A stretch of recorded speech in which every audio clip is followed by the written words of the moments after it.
ابن جوزی نے لکھا ہے سینکڑوں سال پہلے، آج کے کسی عالم کی بات بتاتا تو لوگ انکار کو، سینکڑوں سال کہتے ہیں بلخ میں قحط پڑ گیا، لوگ ہجرت کر کے سمرقند آ گئے، ایک سیدوں کا خاندان بھی آیا، ایک ایسی خاتون بھی آئی جس کے ساتھ 3 بیٹیاں تھی، بیٹا بھی کوئی نہیں، خامند فوت ہو گیا، مسجد کے ساتھ مہمان خانے بنے ہوتے تھے، وہاں اس نے بچوں کو ٹھہرایا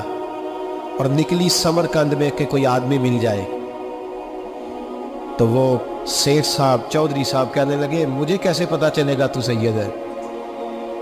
مجھے بتاؤ، کسی کو چوک میں کھڑا کر کے کہا جائے بتاؤ تو کون ہوتا ہے،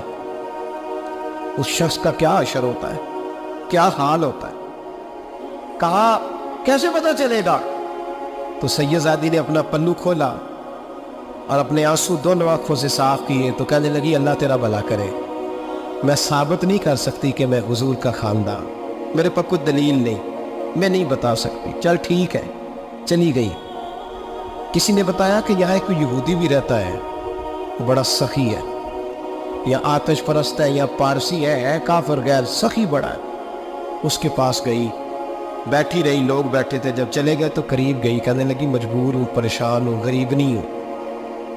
کہنے لگا بی بی تجھے کبھی دیکھا نہیں، سمرقند کی اتنی آبادی نہیں، میں سارے شہر، تو کون ہے؟ تو کہنے لگی تعارف نہ ہی پوچھے تو اچھا ہے، اس نے کہا چلو اگر پتہ چل جائے تو، کہنے لگی میں مسلمانوں کے نبی کی اولاد ہوں، مسلمانوں، اس نے کہا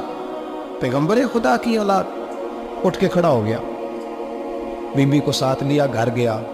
کہنے لگا جو صاف ستھرا کمرہ ہے نا اسے پھر دھو ڈالو، ایک دفعہ پھر دھو ڈالو، کمرہ دھلایا،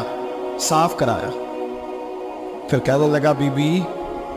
میرے برتن زیادہ صاف ستھرے نہیں، میں نئے نہ خرید کے لا دوں، پھر نئے برتن لایا، پھر اپنے بچوں سے کہنے لگا اونچا نہ پھولنا، یہ سیدہ فاطمہ کی شہزادیاں آئی، یہاں کوئی شخص اونچی بات نہ کرے، پھر کہنے لگا بی بی جو میرا بالکل طیب اور حلال رزق ہے نا،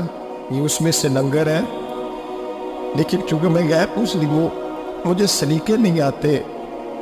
جیسا تیسا بھی ہو نا اسے قبول کر لینا۔ خاتون کو کہنے لگا یہ گھر ہے، جب تک جی چاہے یہاں رہنا، اور دیکھنا